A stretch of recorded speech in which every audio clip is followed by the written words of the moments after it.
Hello and welcome दोस्तों to 5 minutes engineering. आज का वीडियो वाकई बड़ा कमाल का होने वाला है मेरे उन सब दोस्तों के लिए जो कि 2026 में डेटा एनालिस्ट बनना चाहते हैं बट उनको कुछ नहीं पता है, उन्हें कोई जानकारी नहीं, उनको कोई आइडिया नहीं कि भैया एक डेटा एनालिस्ट अपने ऑर्गेनाइजेशन में क्या क्या काम करता है, किन किन क्रियाओं में कितना कितना समय और कितना इंपॉर्टेंस उसे दिया जाता है। यहां तक कि उनको यह भी नहीं पता होता कि अगर मान लीजिए डेटा एनालिस्ट बनना है तो उसके लिए एक आइडियल 2026 के हिसाब से अपडेटेड स्टेप बाय स्टेप एक लर्निंग रोड मैप क्या होना चाहिए। इंडस्ट्री में ऐसी कौन सी वो must to know skill sets हैं जिनके बारे में आपको जानकारी होनी ही चाहिए। अगर नहीं पता है तो आप जॉब रेडी नहीं कहलवाओगे और ना ही डेटा एनालिस्ट कभी बन पाओगे। तो चलिए इन सभी प्रश्नों का एक एक करते हुए उत्तर मैं आपके सामने कुछ ही मिनटों में इस वीडियो के माध्यम से आपके समक्ष रखने वाला हूं। शुरुआत करते हैं। सबसे पहला प्रश्न, व्हाट दे डू, क्या करता है भैया एक डेटा एनालिस्ट एक कंपनी के अंदर।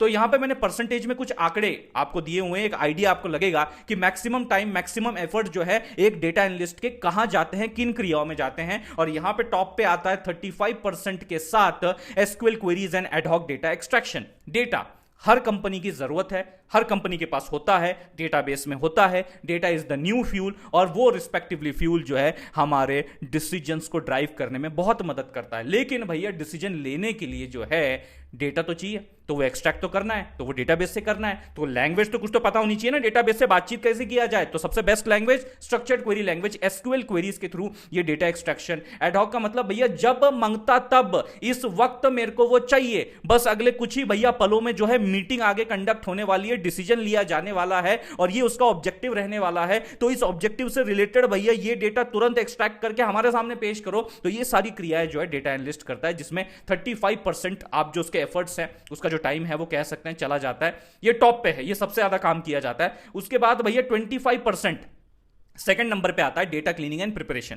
हम सब जानते हैं यार ये जो रियल वर्ल्ड डेटा है ना, ये बहुत ही छींचा लीदर से भरा हुआ होता है, बहुत ही मेसी डेटा होता है। मतलब यार मिसिंग वैल्यूज होती है, इम्बैलेंस डेटा होता है, उसके अंदर नेगेटिव आपकी रिस्पेक्टिवली नंबर वैल्यूज होती हैं, डेटा टाइप्स जो है हिले हुए होते हैं, डेटा फॉर्मेट जो है डिफरेंट डिफरेंट होते हैं। मतलब बहुत ही छींचा लीदर उसमें मचा होता है। और ऐसे मेसी करप्टेड डेटा के साथ जो है, ऐसे रॉ डेटा के साथ जो है एनालिसिस नहीं परफॉर्म होता भैया जी। तो हमें इसे सबसे पहले क्लीन करना पड़ता है। Data cleaning technique, pre processing technique जो है इसके ऊपर अप्लाई करनी पड़ती है ताकि ये प्रिपेयर हो सके अपने एनालिसिस स्टेज के लिए, जहां पे फिर आगे चल के हम उसका एक डैशबोर्ड स्क्रीन रिपोर्ट जो है जनरेट कर सके, जो कि अपना अगला काम है। 20% में आ जाता है डैशबोर्ड एंड रिपोर्ट बिल्डिंग। अब ये जरूरी क्यों है? अब ऐसे मान लीजिए एक स्क्रीन है आपके सामने जिसके ऊपर वो सारी इंफॉर्मेशन जो है रख दी गई है in the form of numbers, in the form of charts, in the form of graph, जो कि इन्फॉर्म करती है आपको। और इन्फॉर्म करने के बाद आप एक कंफर्म जो है और करेक्ट जो है और एक्यूरेट जो है वो बिजनेस डिसीजन ले पाते हो और बिजनेस को इंटेलिजेंटली और डेटा ड्रिवन तरीके से चला पाते हो। That is nothing but this dashboard and report building we are trying to do. और यहां पे गौर से सुनिए, आपके जो भी रिस्पेक्टिवली स्टेक होल्डर्स होते हैं उन्हें थोड़ी ना पता है कि यार डेटा कैसे एक्सट्रैक्ट किया जाता है, एसक्यूएल क्वेरीइंग कैसे की जाती है, टेक्निकल टूल्स को कैसे यूज किया जाता है। They don't know that. They need simple visual representation in front of them, ताकि वो कुछ चीजें जो है खुद से समझ सके। बार बार भैया जो डेटा एनालिस्ट है उसको तंग ना करे समझ आ रही है। लेकिन कई बार जो है, जो कि 12% में मैंने काम यहां पे गिना हुआ है, स्टेक होल्डर्स को प्रेजेंटेशन भी यहां पे मीटिंग्स में देना पड़ता है। यानी कि कई बार कुछ रिस्पेक्टिवली ऐसे आपके जो है ग्राफ्स होते हैं, ऐसे विजुअलाइजेशंस होते हैं, ऐसे चार्ट्स होते हैं which are very difficult to interpret as a naive user. तो वहां पे उस आइडिया को एज अ स्टोरी फॉर्म में प्रेजेंट करना पड़ता है ना। ये प्रेजेंटेशन स्किल्स भी होनी चाहिए, कम्युनिकेशन स्किल्स भी इसमें आ जाते हैं। तो ये भी एक इंपॉर्टेंट चीज है जो आपको पता होनी चाहिए, जो कि 12% के आसपास आती है।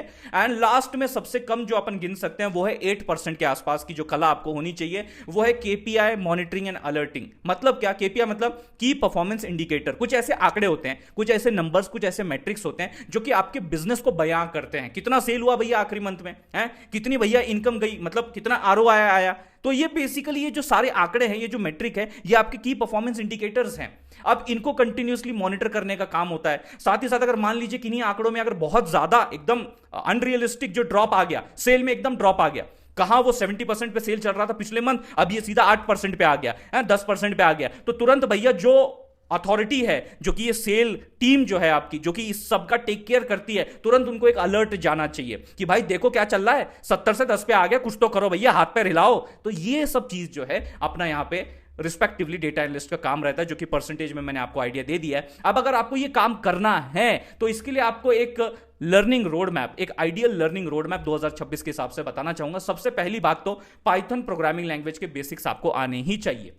Variable, loops, functions, data type, ऐसी जो बेसिक चीजें होती है जो आगे चल के आपके जो ऑटोमेशन की एक फाउंडेशन आइडिया बनती है, यही पाइथन जो है हम लोग यूज करते हैं, तो ये तो आना ही चाहिए। डेटा मैनिपुलेशन ऑब्वियस सी बात है, नंपाई, पांडास, इनके बारे में भी आपको जानकारी होनी चाहिए। क्लीन करना, डेटा को फिल्टर करना, ग्रुप बाय करना, मर्ज करना, ऐसे कई सारे ऑपरेशंस जो है बेसिक अपने डेटा के रिलेटेड उसे हैंडल करना, मैनिपुलेट करना, उसके लिए नंपाई और पांडास, इन दो लाइब्रेरीज के बारे में आपको आइडिया होनी चाहिए। फिर आते हैं भैया स्टैटिस्टिक्स एंड प्रोबेबिलिटी। मैथ्स वाला फंडा तो आता ही है जी, बैकबोन है ही जी, तो इसको अगर हम लोग कंसीडर नहीं करेंगे तो हमारा रोड मैप जो है इनकंप्लीट रह जाता है। इसमें आपको डिस्क्रिप्टिव स्टैटिस्टिक्स होता है, distribution of your data, hypothesis testing, ऐसी जो भैया कुछ कॉन्सेप्ट्स हैं इनकी आइडिया होनी चाहिए। अगला है भैया एसक्यूएल वाला मामला, और ये तो बहुत ही ज्यादा कोर इंटीग्रल पार्ट है डेटा एनालिस्ट का, और ये अपन यहां पे देख भी चुके हैं कि मैक्सिमम अमाउंट ऑफ एफर्ट जो है वो यहीं पे लगाया जा रहा है डेटा एनालिस्ट के द्वारा। तो इसमें अपने पास कई सारे ऑप्शंस होते हैं, MySQL, पोस्टग्रेस एसक्यूएल, ये टॉप ऑप्शंस है, इनको आप चुन सकते हैं। इसके ऊपर अपन join, aggregation, window function, CTEs, common table expression जो रहते हैं, ये एडवांस जो कॉन्सेप्ट्स हैं, क्वेरीज हैं, इनको इंप्लीमेंट करना सीख सकते हैं। एक्सेल वाला पार्ट बेसिक है, ट्रेडिशनल है, लेकिन उतना ही इंपैक्टफुल और इंपॉर्टेंट भी है। इसमें पिवोट टेबल हो गया, एक्स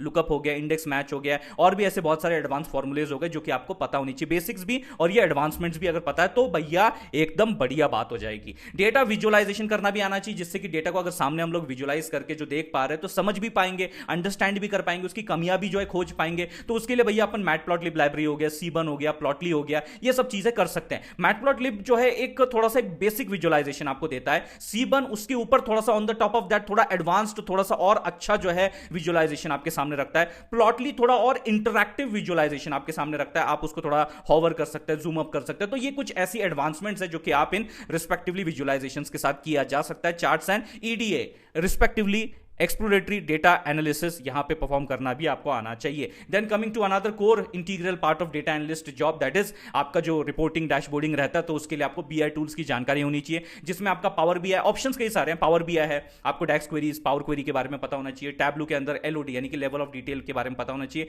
और एक फ्री ऑप्शन भी है गूगल का लुकर स्टूडियो, ये भी बढ़िया ऑप्शन है। अगर आप इसको स्टडी करेंगे तो कोई भैया घाटा नहीं है, गुड टू नो वाली बात है, अच्छी बात है। अब अगर गुड टू नो की बात हो ही रही तो भैया 8वें नंबर पे स्ट्रीमलिट, इसे भी काउंट कर लेते हैं। यहां पे स्ट्रीमलिट का ज्यादातर इस्तेमाल डेटा साइंटिस्ट करते हैं, मतलब जो भी उनका मॉडल अभी वो तैयार करते हैं, बिल्ड करते हैं, फिर उसे जब डिप्लॉय करना होता है तो वो स्ट्रीमलिट क्लाउड के थ्रू भी डिप्लॉय कर सकते हैं, गिटहब के साथ कनेक्ट करके। एंड ये एक बहुत ही ज्यादा simplistic and low effort consuming आपको एक यूआई प्रोवाइड करता है आपके ऐप का, मतलब ज्यादा मेहनत करने की जरूरत नहीं पड़ती जितना अपने को फ्लास्क में करनी पड़ती है, जिसमें अपने को रिस्पेक्टिवली सब HTML, CSS ये सब जानकारी होनी चाहिए, उतना भैया यहां पे स्ट्रीमलिट में नहीं होता। बड़े आसानी से आप बिल्ड कर सकते हो अपना एक interactive data app for self service reporting, खुद के लिए भैया।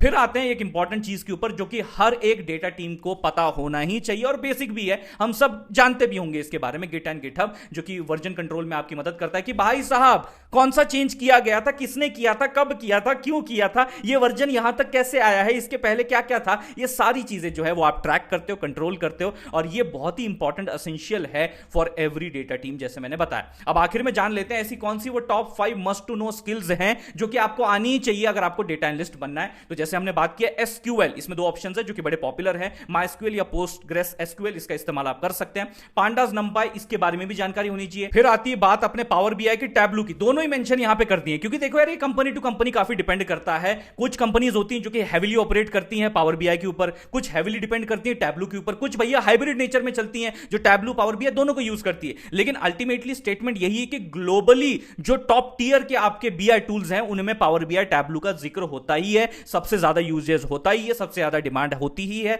तो आपको अगर इन दोनों के बारे में आइडिया है तो आपको एक डेफिनेटली बढ़िया अपर एज मिल जाता है as compare to the other candidates. और आखिर में स्टैटिस्टिक्स और प्रोबेबिलिटी को हल्के में मत लेना जी, ये भी आइडिया होनी चाहिए जी।